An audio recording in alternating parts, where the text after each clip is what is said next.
பத்திரிகையாளர் ஊடக நபர்கள் அனைவருக்கும் என்னுடைய முதற்கண் நன்றி கலந்த வணக்கம்.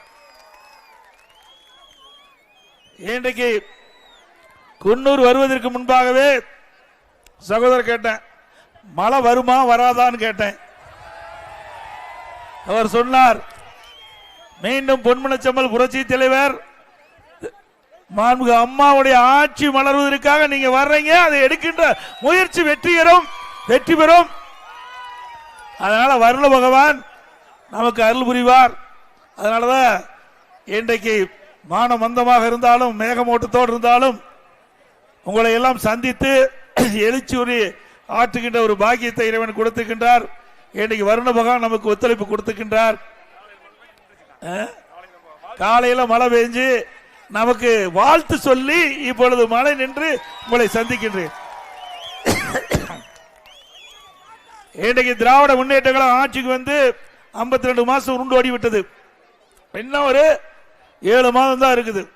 அதுக்கு பிறகு தேர்தல் அறிவிச்சிருவாங்க. இந்த 52 மாத காலத்தில் நீலகிரி மாவட்ட மக்களுக்கு ஏதாவது செஞ்சிருக்காங்களா? குன்னூர் சட்டமன்ற தொகுதியில் ஏதாவது பெரிய திட்டம் வந்திருக்குதா? இதே அனைத்து இந்திய அண்ணா திராவிட முன்னேற்ற கழகம் இருக்கின்ற பொழுது இதே புரட்சி தலைவி அம்மா அவர்கள் நீலகிரி மாவட்ட மக்களை நேசித்தவர். இந்த மாவட்டத்திலே தனக்கென்று ஒரு தனி இடத்தை வைத்தார். இந்த மாவட்ட மக்களுக்கு தன்னுடைய இதயத்திலே தனி இடம் பிடித்தவர்கள் இந்த மாவட்ட மக்கள். எப்பொழுது பார்த்தாலும் நீலகிரி மாவட்டத்திற்கு வருகை தந்து அவர்கள் இந்த மக்களை அவ்வப்போது சந்தித்துக் கொண்டிருந்தார்கள். துரதிர்ஷ்டவசமாக இந்த மண்ணிலே மறைந்தாலும் மாண்புமிகு அம்மா அவர்கள் எப்படி இந்த மலை கிராமத்தில் இருக்கின்ற நீலகிரி மாவட்ட மக்களை நேசித்தார்களோ அதே போல இன்றைய தினமும் அனைத்து இந்திய அண்ணா திராவிட முன்னேற்ற கழக நிர்வாகிகளும் தொண்டர்களும் உங்களை நாங்கள் நேசித்துக் கொண்டிருக்கின்றோம். இன்றைக்கு இந்த நீலகிரி மாவட்ட மக்கள் ஏதாவது நோய்வாய்ப்பட்டா இன்றைக்கு மேட்டுப்பாளையத்துக்கு போகணும் அல்லது கோவைக்கு போக வேண்டும், அறுவை சிகிச்சை செய்ய வேண்டும் என்றால் நீண்ட கால பிரச்சனை. இந்த மலை கிராமத்தில் இருக்கின்ற மக்களுக்கு நல்ல சிறப்பான மருத்துவ சிகிச்சை கிடைக்க வேண்டும் என்ற அடிப்படையில் அனைத்து இந்திய அண்ணா திராவிட முன்னேற்ற கழக அரசு இருக்கின்ற பொழுது நான் முதலமைச்சர் இருந்த காலகட்டத்தில் அரசு மருத்துவக் கல்லூரி மருத்துவமனை கொண்டு வந்தேன். 400 கோடி அந்த திட்டத்தின் மூலமாக இன்றைக்கு மருத்துவக் கல்லூரி மருத்துவமனை கொண்டு வந்து இந்த பகுதி மக்களுக்கு ஏதாவது நோய் ஏற்பட்டால் அறுவை சிகிச்சை செய்ய வேண்டும் என்று சொன்னால் சிறப்பான அறுவை சிகிச்சை செய்யக்கூடிய அளவிற்கு தரமான சிகிச்சை கொடுக்கின்ற அளவிற்கு அற்புதமான மருத்துவமனை கொடுத்த அரசாங்கம் அண்ணா திமுக அரசாங்கம். நாங்க கொண்டாந்தோம். துரதிர்ஷ்டவசமா நம்முடைய ஆட்சி தொடரல. பிறகு திமுக ஆட்சிக்கு பிறகு நாம் பெற்ற பிள்ளைக்கு அவர்கள் பேர் வச்சுட்டு போயிட்டார்.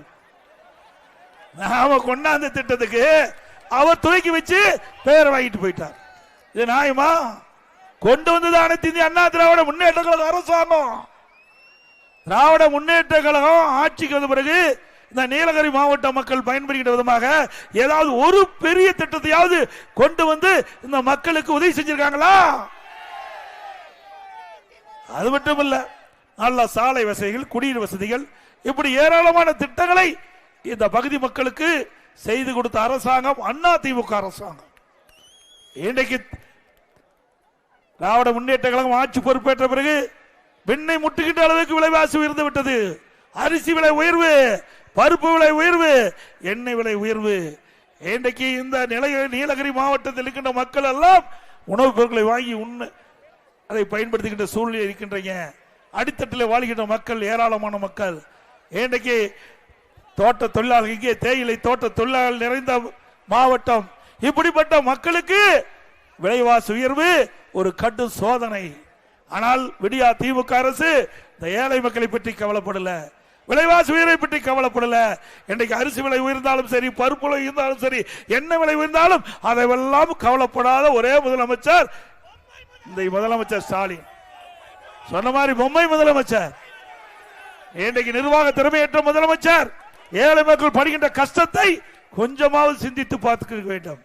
ஆனால் இதே அனைத்து இந்திய அண்ணா திராவிட முன்னேற்ற கழக ஆட்சி இருக்கின்ற பொழுது, விலைவாசி உயர்கின்ற பொழுது, இந்த விலைவாசி கட்டுப்படுத்துவதற்காக இந்த விலைவாசி கட்டுப்பாட்டு நிதி என்ற ஒரு நிதியை 100 கோடி ஒதுக்கி எந்த உணவுப் பொருள் விலை ஏறுகிறதோ அந்த உணவுப் பொருள் எந்த மாநிலத்தில் குறைந்த விலைக்கு கிடைக்கிறதோ அங்கே போய் கூட்டுறவுத்துறையின் மூலமாக அந்த பொருளை கொள்முதல் செய்து தமிழ்நாட்டு கொண்டு வந்தது விற்பனை செய்து விலை ஏற்றத்தை தடுத்து நிறுத்திய அரசாங்கம் அதிமுக அரசாங்கம். முழுக்க முழுக்க மக்களுடைய சிந்தனை தான் அதிமுக பிரதிபலித்துக் கொண்டிருந்தது. எப்பொழுதெல்லாம் விலைவாசி உயர்கின்றதோ அப்பொழுதெல்லாம் இந்த விலைவாசி உயர்வை கட்டுப்படுத்தி ஏழை மக்களுக்கு எவ்வித சிரமம் இன்றி வாழ வைத்த அரசாங்கம் அதிமுக அரசாங்கம். இன்னைக்கு அப்படியா இருக்குதுங்களா? உண்மையை சொல்லுங்க. இன்னைக்கு விலைவாசி விண்ணை முட்டுக்கிட்ட அளவுக்கு உயர்ந்து போய்விட்டது. வேலை வாய்ப்பு குறைந்து போச்சு, செலவு அதிகரித்திருந்தது, வருமானம் குறைஞ்சு போச்சு. இன்றைக்கு இப்படிப்பட்ட நிலைமையில் தான் மக்கள் வாழ்ந்து கொண்டிருக்கிறார் என்பதை இந்த நேரத்தில் சுட்டிக்காட்ட கடைபெற்றிருக்கிறேன். அது மட்டுமல்ல, இன்றைக்கு இந்த நீலகிரி மாவட்டத்தில் ஆன்லைன் பாஸ் முறை, இன்றைக்கு கொரோனா காலம், அந்த காலகட்டத்தில் இன்றைக்கு வைரஸ் பரவலை தடுப்பதற்காக நாம் ஒரு கட்டுப்பாடு வச்சோம். மீண்டும் திராவிட முன்னேற்ற கழக ஆட்சிக்கு வந்த பிறகு கொரோனாலாம் படிப்படியாக குறைஞ்சாச்சு. ஆனா நீதிமன்றத்தில் சரியான முறையில் வாதாடாத காரணத்தினால சரியான வழக்கறிஞரை வைத்து இதற்கு முன்னுரிமை கொடுத்து இதை நீதிமன்றத்தில் சரியான முறையில் வாதத்தை எடுத்து வைத்திருந்தால் இப்படிப்பட்ட நிலைமை ஏற்பட்டிருக்காது. ஆனால் குறிப்பிட்ட அளவு வாகனம் தான் இன்றைக்கு ஊட்டிக்கு செல்ல வேண்டும் என்ற ஒரு நிபந்தனையை இன்றைக்கு நீதிமன்றம் தீர்ப்பளிக்கப்பட்டு விட்டது.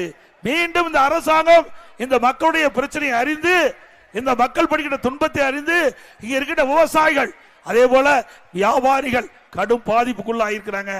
இன்றைக்கு இந்த இருக்கிற வியாபாரிகள் எல்லாம் இன்றைக்கு அந்த சீசன்ல அவர்கள் பிழைப்பை நடத்தி கொண்டிருக்கின்றார்கள். அந்த சீசன்ல இருக்கின்ற வருமானம் தான் அந்த ஒரு வருஷம் அவருடைய குடும்பத்தை காப்பாற்றி கொண்டிருக்கிறது. ஆனால் விடியா திமுக அரசு சரியான முறையில் நடவடிக்கை எடுக்காத காரணத்தினாலே அந்த சீசன் டைம்ல ஒரு குறிப்பிட்ட வாகனம் தான் மலையிலே செல்ல வேண்டும், அது இ பாஸ் தேவை என்ற ஒரு உத்தரவை போட்ட காரணத்தினாலே இன்றைக்கு 6000 வாகனத்துக்கு மேல் சீசன் டைம்ல இங்கே மலை பகுதிக்கு வர முடியாது. 6000 வாகனம் தான் வரணும். மீண்டும் அதிமுக ஆட்சி மலர்ந்த பிறகு நீதிமன்றத்தை நாடி உங்களுடைய பிரச்சனையை எடுத்து சொல்லி, வியாபாரிகளுடைய பிரச்சனையை எடுத்து சொல்லி அவருடைய வாழ்வாதாரம் பாதிக்கப்பட்டிருக்கிறது. அந்த வாழ்வாதாரம் பாதிக்கப்பட்டிருக்கிறது மீட்டெடுக்க அதிமுக அரசு உங்களுக்கு துணை நிற்கும்.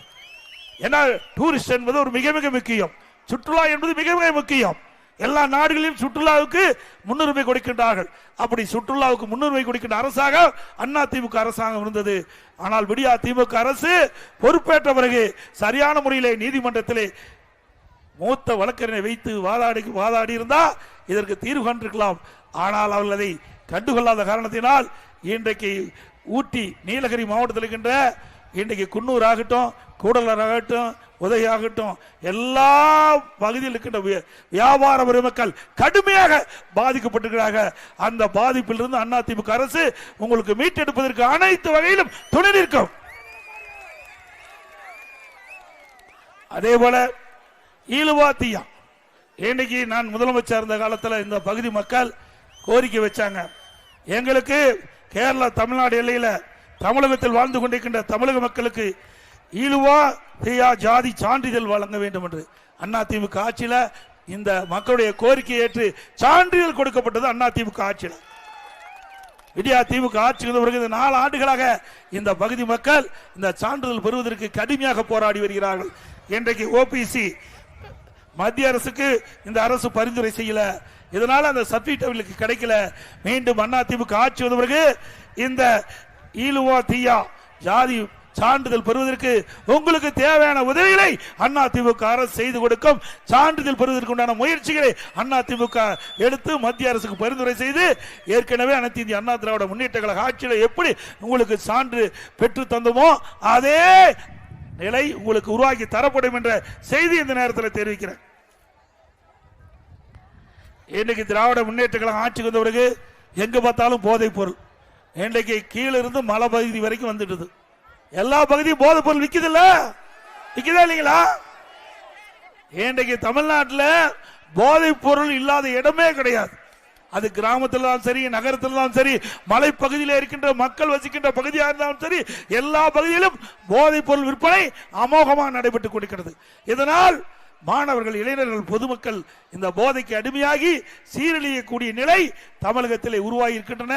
இந்த நிலையெல்லாம் மாற வேண்டும் என்று சொன்னால் மீண்டும் அனைத்து இந்திய அண்ணா திராவிட முன்னேற்ற கழக அரசு 2026ஆம் ஆண்டு நடைபெற்ற தேர்தலில் உங்கள் மூலமாக வெற்றி பெற்று இந்த தமிழகத்திலே போதைப் பொருள் இல்லாத மாநிலமாக உருவாக்க. பிளே ஸ்டோர் மற்றும் ஆப் ஸ்டோரில் இருந்து பாலிமர் செயலியை QR கோடு மூலம் பதிவிறக்கம் செய்யுங்கள். செய்திகளை உடனுக்குடன் பெறுங்கள்.